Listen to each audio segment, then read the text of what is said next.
मध्य प्रदेश में डॉक्टर मोहन यादव सरकार के 2 वर्ष पूर्ण होने के मौके पर सभी मंत्री अपना रिपोर्ट कार्ड पेश कर रहे हैं।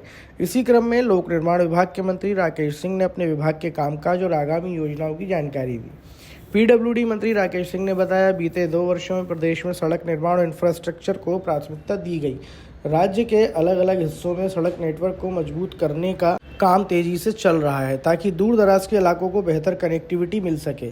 आने वाले समय में रोड नेटवर्क को विस्तार देने की योजना है। मंत्री राकेश सिंह ने बताया, प्रदेश में 4 रोपवे परियोजनाओं पर काम किया जा रहा है। इन रोपवे परियोजनाओं से पर्यटन स्थलों और दुर्गम क्षेत्रों तक पहुंचना आसान होगा। इससे न सिर्फ आवाजाही सुधरेगी बल्कि स्थानीय अर्थव्यवस्था को भी मजबूती मिलेगी। पीडब्ल्यूडी मंत्री ने कहा कि प्रदेश में लोकपथ वे का निर्माण किया जाएगा, जिससे ट्रैफिक व्यवस्था बेहतर होगी और उसको ध्यान में रखते हुए राज्यों को अपने हिसाब से स्वयं को तैयार करना, उन परियोजनाओं के साथ स्वयं को जोड़ना, यही विकास की गति को तीव्र करेगा। और उस दृष्टि से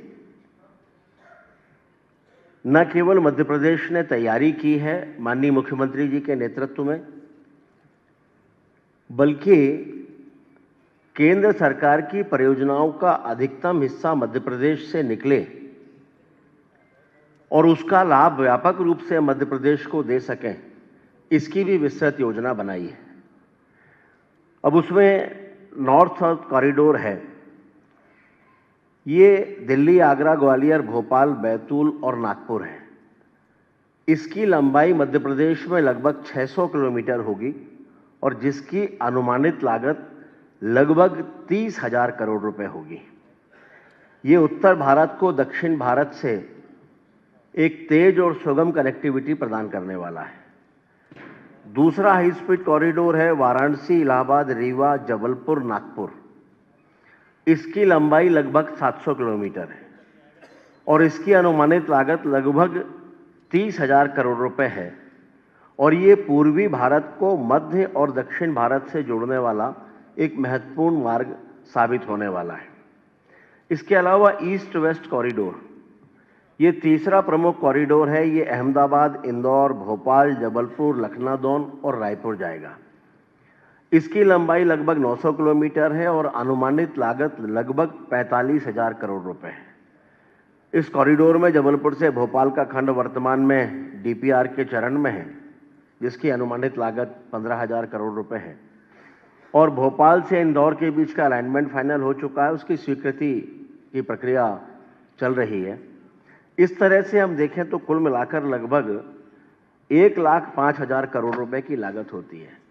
इसके साथ इसका अधिकतम लाभ इन कॉरिडोर्स का मध्य प्रदेश को मिले, इस दृष्टि से इसके पास से जितने भी प्रमुख शहर पड़ने वाले हैं जहां से कॉरिडोर गुजर रहे हैं, उन सबके साथ में लिंक रोड या स्पर कनेक्टिविटी मध्य प्रदेश में लोक निर्माण विभाग डेवलप करेगा ताकि हर शहर को इसका व्यापक लाभ मिल सके जो उस मार्ग पर पड़ने वाले प्रमुख शहर हैं।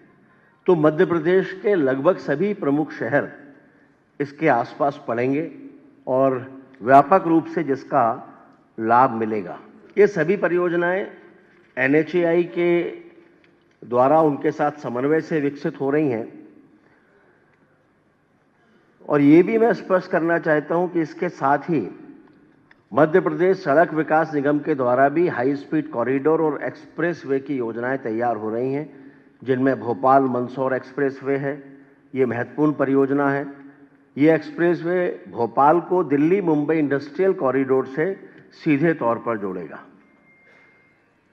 ये जो नेटवर्क है ये मध्य प्रदेश की अर्थव्यवस्था के लिए अत्यंत महत्वपूर्ण साबित होने वाला है। ये नए शहर, इंडस्ट्रियल एरिया, लॉजिस्टिक पार्क, इन सबके रास्ते खोलने वाला है, जो निश्चित रूप से निवेश और रोजगार दोनों को लेकर आएगा। मध्य प्रदेश में जो वर्तमान स्थिति है, इसमें लोक निर्माण विभाग के अंतर्गत लगभग 77,268 किलोमीटर सड़कों का नेटवर्क है। यहां मैं आपकी जानकारी में लाना चाहता हूं कि दरअसल पहली बार ये हुआ है कि जब हमने साइंटिफिक पद्धति से इनका सर्वे किया और सारी सड़कों की वास्तविक लंबाई निकाली है, ताकि इसके आधार पर भविष्य की योजनाएं भी हम तैयार कर सकें।